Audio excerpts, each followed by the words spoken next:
sejahtera, saudara yang kekasih di dalam nama Tuhan Yesus Kristus. Kali ini kita akan memikirkan lagi satu topik yang baru tentang tugas, tanggung jawab kita hidup di dalam dunia. Menarik sekali. Kita Injil Lukas, saudaraku yang kekasih, pada pasal yang keempat dikatakan seperti ini. Kitab Injil Lukas pasal 4 ayat 18-19. Roh Tuhan ada padaku, oleh sebab Ia telah mengurapi aku untuk menyampaikan kabar baik kepada orang-orang miskin, dan Ia telah mengutus aku untuk memberitakan pembebasan kepada orang-orang tawanan dan penglihatan bagi orang-orang buta, untuk membebaskan orang-orang yang tertindas, untuk memberitakan tahun rahmat Tuhan telah datang. Ini menjadi satu khotbah Tuhan Yesus pada waktu disampaikannya. Tetapi ini juga merupakan kutipan dari Yesaya. Dan ini menjadi menarik, saudara yang kekasih. Dilatar belakangi oleh sebuah nubuatan daripada Yesaya, ketika Yesaya sebetulnya menggambarkan tentang Yesus yang akan datang itu, tentang Immanuel yang akan berperan itu, tentang penasihat agung itu. Maka dia berbicara tentang Yesus. Dan sekarang Yesus mengatakan dan memakai itu menjadi bagian dari apa yang ingin disampaikannya. Bagi saya ini menjadi sinyal penting untuk dia memperkenalkan dirinya. Siapa dia? Bagaimana? Dan apa yang harus dikerjakannya? Nah, saudara yang kekasih, apa sebetulnya yang bisa kita pikirkan di sini? Roh Tuhan ada padaku. Ada pada siapa? Jelas ada pada Yesus. Itu dibicarakan Yesaya, digenapi pada diri Yesus Kristus Tuhan. Lalu untuk apa? Siapa dia? Oh, dia adalah orang yang diurapi. Istilah yang diurapi sangat spesifik untuk mengatakan orang yang dipakai Tuhan, orang yang diutus Tuhan. Sehingga istilah diurapi tidak mengacu kepada setiap orang. Yesus dan Raja salah satu di PL juga disebut yang diurapi. Ya, sehingga dalam pemakaian Alkitab, pemakaian teologis ini luar biasa. Diurapi tidak sekedar sama diberkati, diurapi tidak sekedar dipakai saja, tetapi lebih daripada itu dia mempunyai satu tugas yang spesifik yang harus dijalankannya. Itu sebab diurapi menjadi gelar daripada Kristus Yesus.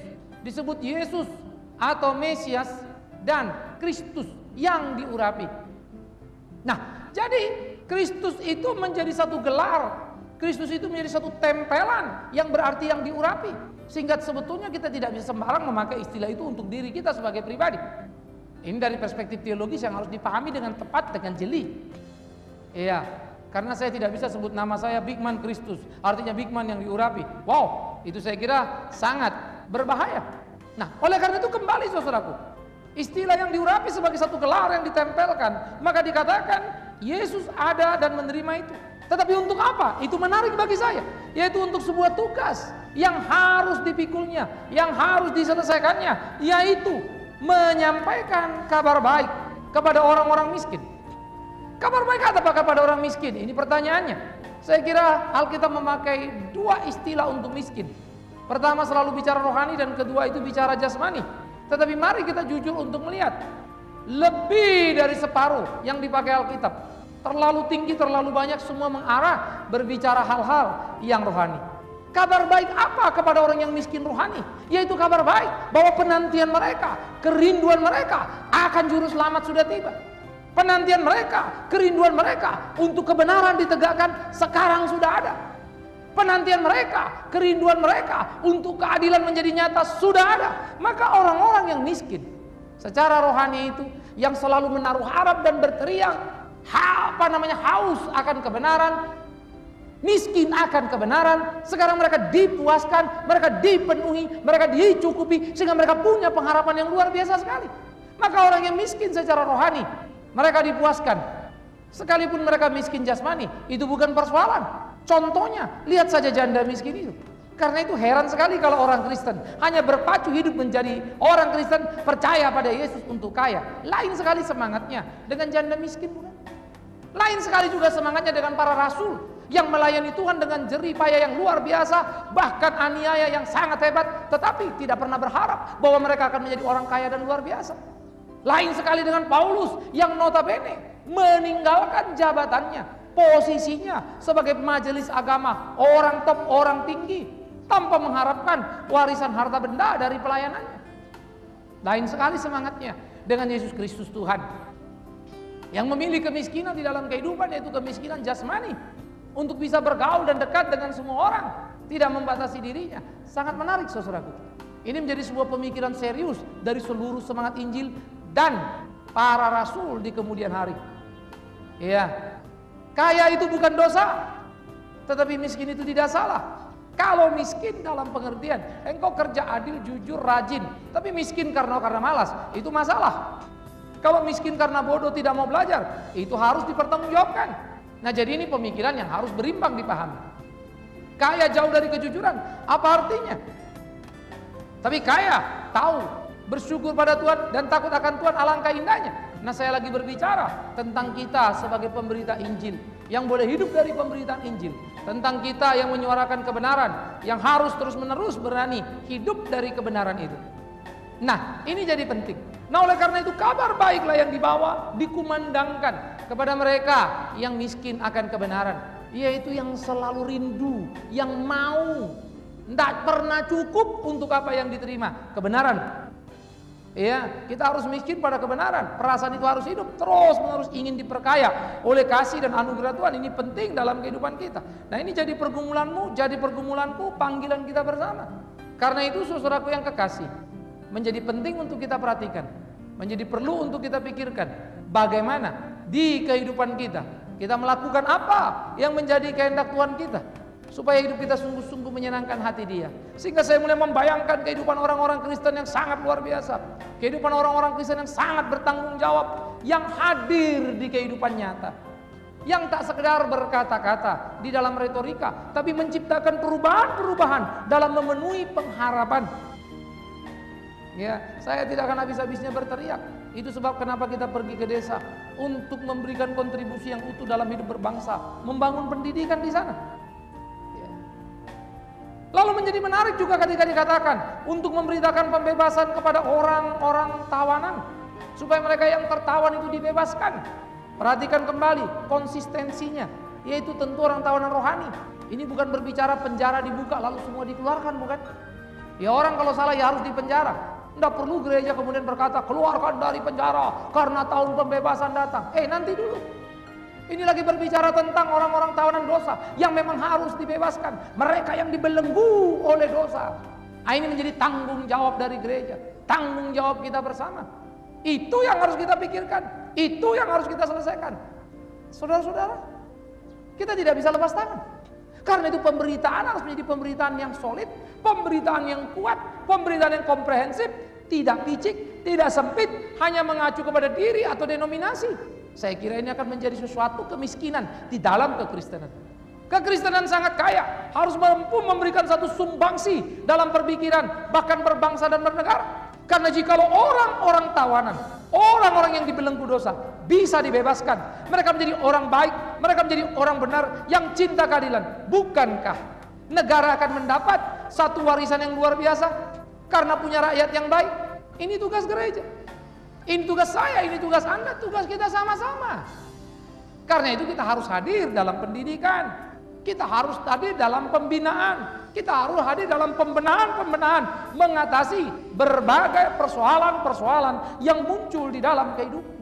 Juga dikatakan, ya, penglihatan bagi orang-orang buta. Ini bukan sekedar kita pergi lalu mencelikkan mata orang buta. Karena sampai Yesus meninggalkan dunia, masih banyak orang buta yang lain. Ada orang buta disembuhkan? Ya, pasti. Semua tidak. Alkitab tidak bilang itu. Sampai Yesus mati ada yang belum sembuh? Ada. Jangan bicara percaya tidak percaya, bukan soal itu masalahnya. Kalau bicara engkau tidak sembuh karena kurang percaya, perhatikan kalimatku. Ada 10 orang kusta, 10 datang pada Yesus, minta disembuhkan. Sembuh semua? Yes. 10 sembuh. Berapa yang kembali? Sekali lagi berapa yang kembali? Sekali lagi berapa yang kembali? Hanya 1. Yesus bilang apa? Hanya orang asing ini yang kembali. Berarti dia bukan orang Yahudi. Mana yang 9 lagi? 9 itu pergi, tak tahu terima kasih. Lalu Yesus bilang apa? Engkau selamat karena engkau percaya, kepadamu dianugerahkan iman itu.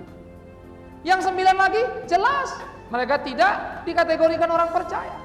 Mereka tidak masuk dan mewarisi keselamatan. Camkan, pikirkan. Jadi jangan membuat kesembuhan yang anugerah ilahi menjadi murahan. Kalau soal bicara sembuh, dukun juga bisa.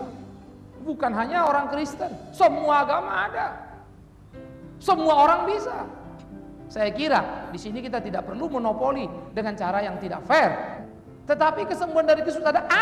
Dia tidak pernah memberikan kesembuhan yang separuh, utuh. Nah, itu orang yang kenal Tuhan.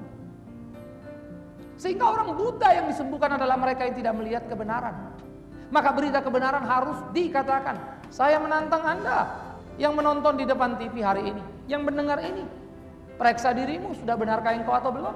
Kalau belum, benarkanlah. Dalam pengertian engkau takut akan Tuhan dan berdoa, ampuni aku untuk dosa-dosaku. Mampukan aku melakukan kehendak-Mu supaya hidupku menyenangkan hati-Mu. Itu harus menjadi doa kita, saudara-saudara. Oleh karena itu orang buta harus dicelikkan. Mereka boleh melihat kebenaran. Dan akhirnya orang-orang yang tertindas pun dibebaskan. Semua orang bisa mendapatkan kebenaran ilahi yang utuh. Semua orang bisa mendapatkan kebenaran ilahi yang penuh. Semua orang bisa mengerti kebenaran yang luar biasa. Dan itulah dia datang menceritakan tahun rahmat Tuhan telah datang, telah digenapi. Janji bukan lagi penantian, karena janji sudah menjadi kenyataan. Yang dikatakan Yesaya telah menjadi kenyataan dalam kehidupan kita bersama, yaitu Yesus Kristus Tuhan Immanuel itu. Yesus Kristus Tuhan Mesias itu. Yesus Kristus Tuhan penasehat ajaib itu. Ia sudah datang membebaskan semuanya. Ia melakukan banyak perkara. Ada banyak mujizat dikerjakannya. Yes. Tetapi awas, ia merubah. Sekali lagi, dia merubah, dan sekali lagi dia merubah kehidupan sehingga semua orang percaya. Ke seantero bangsa kebenaran pergi menjadi kebenaran yang tak terbantah. Kebenaran diuji, dijungkir balikkan oleh berbagai pengujian-pengujian, tetapi tetap dan mampu bertahan. Itu menjadi sesuatu yang sangat menyenangkan. Saudara-saudaraku yang kekasih, karena itulah saya kira kita perlu merumuskan dengan jeli apa yang menjadi tugas tanggung jawab kita di dalam hidup kita sebagai orang percaya. Apa yang menjadi tugas tanggung jawab kita dalam melakukan apa yang menjadi kehendak Dia. Apa yang menjadi tugas dan tanggung jawab kita untuk kita bisa hidup dan memberi kontribusi yang utuh dalam kehidupan bersama sebagai anak bangsa. Itu yang menggugah, itu yang perlu, dan itu yang dilakukan Mika. Pada waktu kemudian pergi ke desa, pada waktu kemudian membangun sekolah, pada waktu kemudian mengirim anak-anak ke perguruan tinggi. Selesai di situ? Tidak. Kita masih pikirkan banyak hal lagi untuk menumbuh kembangkan dan memakai mereka secara maksimal, untuk mereka mempunyai kehidupan pengharapan akan masa depan. Saya kurang suka hanya terjebak pada retorika dalam khotbah. Saya sangat suka dan bersyukur kepada Tuhan jikalau bisa mengaktualisasinya dalam kehidupan nyata, sehingga sebagai anak bangsa bisa memberikan kontribusi. Doa saya sebelum saya mati, Tuhan ambil hidupku, kiranya aku boleh bersama dengan teman-temanku mempersembahkan bukan saja puluhan, tapi ratusan anak-anak desa yang boleh jadi sarjana, memberikan pencerahan dalam hidup berbangsa dan bernegara, sehingga sungguh Tuhan saja yang dipermuliakan dalam hidup ini. Doakan mimpi ini supaya menjadi kenyataan. Doakan cita-cita ini supaya bisa diwujudkan. Dan ini menjadi penting di dalam kehidupan, sehingga ketika panggilan Tuhan datang, kita bersyukur dalam kehidupan. Biarlah hidupku bukan hanya untukku dan untukmu, tapi hidup kita untuk sesama kita. Tuhan menolongmu, Tuhan memberkatimu. Ambil bagian dalam pergumulan. Amin.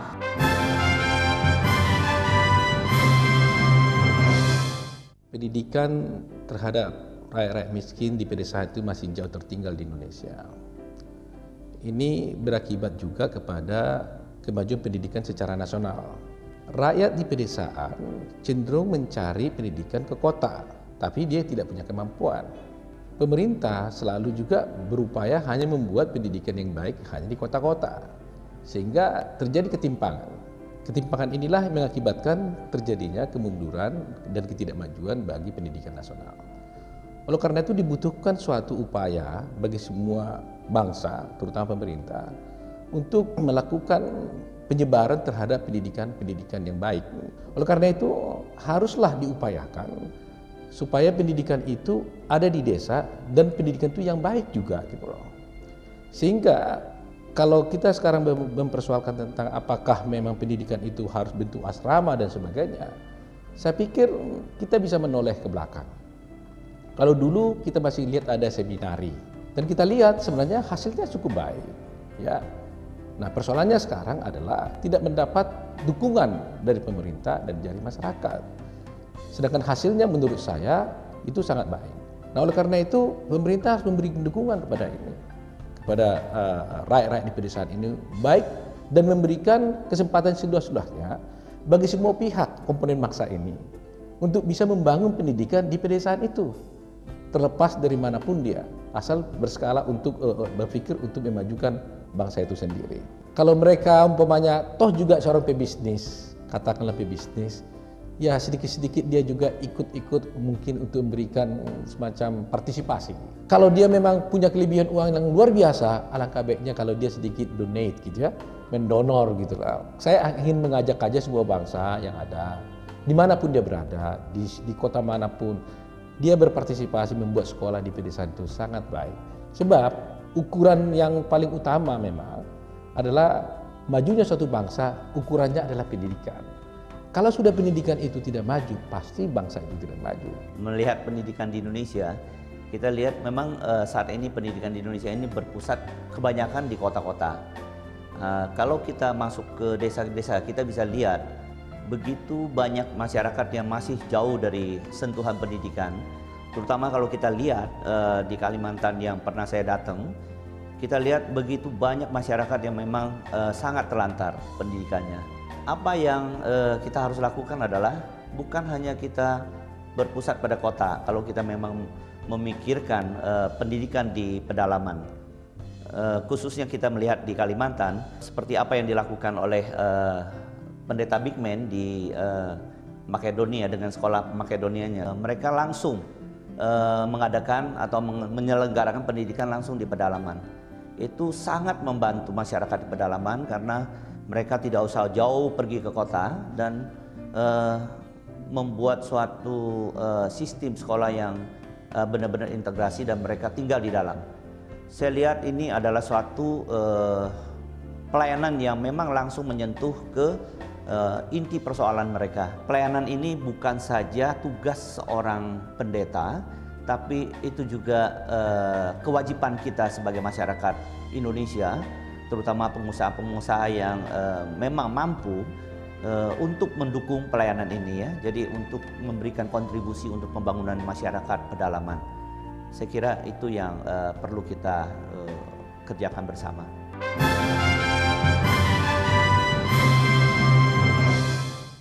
Saudara-saudara, mari kita berdoa. Bapa di dalam surga, kami bersyukur, kami berterima kasih untuk cinta-Mu, untuk kesempatan yang Kau berikan kami boleh melayani-Mu. Bapa di dalam surga, kami bersyukur, kami berterima kasih karena kami boleh dipakai menjadi laskar-Mu untuk menyuarakan kebenaran, hidup dalam takut akan Tuhan, menjadi berkat bagi sesama kami dimanapun kami berada, tanpa membedakan agama, suku, bangsa, dan lain sebagainya. Tak sempit terjebak pada semangat yang tak mengenal kebenaran dan keadilan, tetapi terus bekerja dalam kesungguhan untuk menyuarakan kebenaran, menolong banyak orang, membangun kehidupan berbangsa bernegara dengan sesama anak bangsa Indonesia ini. Di dalam nama Tuhan Yesus Kristus kami berdoa, kami mengucap syukur. Amin.